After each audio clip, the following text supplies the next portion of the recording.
वज़ीर आज़म का आज़रबाईजान के सदर इल्हाम अलीसोफ से टेलीफोनिक रब्ता। शहबाज शरीफ ने तैयारी के अलमनाक हादसे पर आज़री सदर से ताज़ियत की। कहा पाकिस्तानी कौम आज़रबाईजान के अवाम के दुख में बराबर की शरीक है। सदर ने अफसोसनाक वाक़े की तनाजुर में हिमायत पर वज़ीर आज़म का शुक्रिया अदा किया। हाफिज नईमुर रहमान से तुर्की के सफ़ीर इरफान नज़ीर ओगलो की मुलाकात। अमीर जमात इस्लामी कहते हैं तुर्की का हर पाकिस्तानी के दिल में एक ख़ास मुनफरिद मुकाम है। दोनों ममालिक की दोस्ती की तारीख सदियों पर मुहित है। जमात इस्लामी अवामी सतह पर लंबी ताल्लुकात को मजबूत तर बनाना चाहती है। इरफान ओगलो ने कहा तुर्की और पाकिस्तान को एक दूसरे की ज़रूरत है।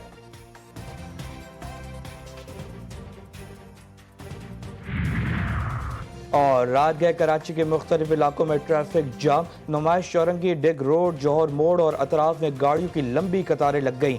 मेन नेशनल हाईवे मलीर 15 से कायदाबाद जाने वाला रोड ट्रैफिक के लिए बंद रहा। ट्रैफिक जाम के बाद शहरियों घंटों सड़कों पर रुल गए। आज जिन मुजरिमान को सजा दी गई है तमाम वो लोग हैं जिन्होंने वहाँ पे तोड़ फोड़ की, जलाओ घेराव किया और तशद्दुद किया एहलकारों के ऊपर। तो इसमें वो भी शामिल है जिसने घर के अंदर घुस के टीवी तोड़ा था। इसमें वो भी शामिल है जिसने वर्दी की बेहुरमती की थी, जिसने गेट तोड़ा था, जिन्होंने अंदर घुस के आग लगाई थी और मुल्क दुश्मनों का ख्वाब जिन्होंने पूरा किया था।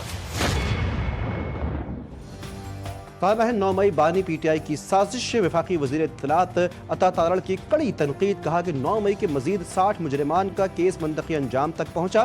जिन मुजरिमान को सजा दी गई उन लोगों ने तोड़ फोड़ की। 9 मई को बाकायदा मनसूबा बंदी के तहत हमले किए गए। सजाओं से कबल तमाम कानूनी तकाजे पूरे किए गए। ट्रायल मिलिट्री कोर्ट्स में ना हो। जो इंडिविजुअल जिनके हैं वो इंडिविजुअल कैपेसिटी में भी अपीलें फाइल करेंगे। हमारा मुख्य वही है जो सुप्रीम कोर्ट के सामने कि 9 मई पे एज अ होल कमीशन होना चाहिए। और सेकंड ये भी हमारा ऑप्शन वो है असूली मौक़िफ़ है कि मिलिट्री ट्रायल्स नहीं होने। मिलिट्री कोर्ट से सजाएं, तहरीक इंसाफ का बड़ा ऐलान। चेयरमैन बैरिस्टर गौहर कहते हैं कि मिलिट्री कोर्ट के फैसले के खिलाफ अपील दायर करेंगे। अपीलें इनफरादी तौर पर भी दायर की जाएंगी। अपने एक बयान में उनका कहना था कि सुप्रीम कोर्ट को चाहिए कि मिलिट्री ट्रायल से मुतालिक केस का जल्द फैसला करे। मुतालबा है कि 9 मई और 26 नवंबर के वाकयात पर जुडिशल कमीशन बनाया जाए। साबिक वज़ीर-ए-आज़म शहीद मोहतरमा बेनज़ीर भुट्टो की 17वीं बरसी आज मनाई जाएगी। सदर मुमलिकत आसिफ जरदारी सक्खर पहुंच गए। बरसी के मौके पर पीपल्स पार्टी ने गढ़ी खुदा बख्श में पिंडाल सजा लिया। स्टेज की तैयारी। सदर मुमलिकत चेयरमैन पीपल्स पार्टी बिलावल भुट्टो और दीगर मरकजी कायदीन जलसे से खिताब करेंगे। गवर्नर खैबर पख्तूनख्वा और गवर्नर पंजाब भी गढ़ी खुदा बख्श पहुंच गए। मुल्क भर से जालों के काफिले गढ़ी खुदा बख्श के लिए रवा रवा। शहीद बेनज़ीर भुट्टो का किरदार पाकिस्तान की सियासत में संगे मील की हैसियत रखता है। वज़ीर आज़म बनकर उन्होंने न सिर्फ पाकिस्तान की सियासत सिमत बदल डाली बल्कि ख़वातीन की क़यादत के लिए एक नई राह भी हमवार की।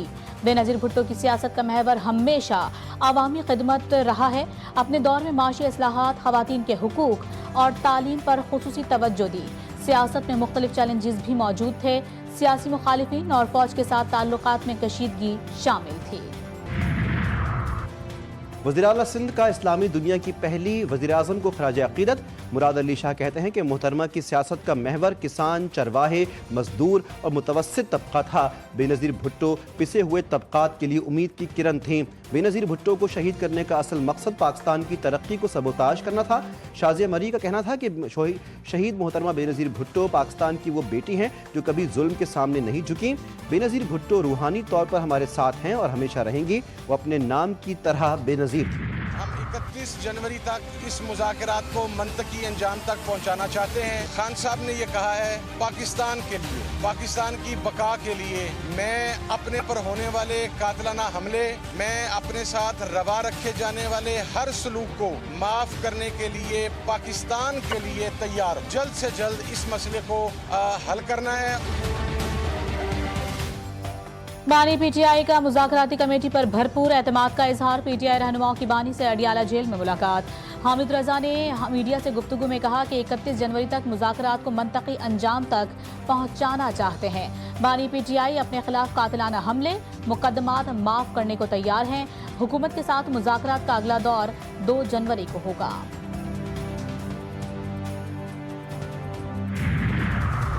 تحریک انصاف ایک طرف مذاکرات کا ڈرامہ رچا رہی ہے، دوسری جانب سول نافرمانی کا ڈھنڈورا پیٹا جا رہا ہے۔ اوورسیز پاکستانیوں کو ترسیلات زر نہ بھیجنے پر اکسایا جا رہا ہے۔ وزیر اطلاعات پنجاب عظمیٰ بخاری کی پی ٹی آئی پر کڑی تنقید، کہا کہ اوورسیز پاکستانیوں نے فتنہ مسترد کر دیا، اب امریکی مداخلت کی کوشش کی جا رہی ہے۔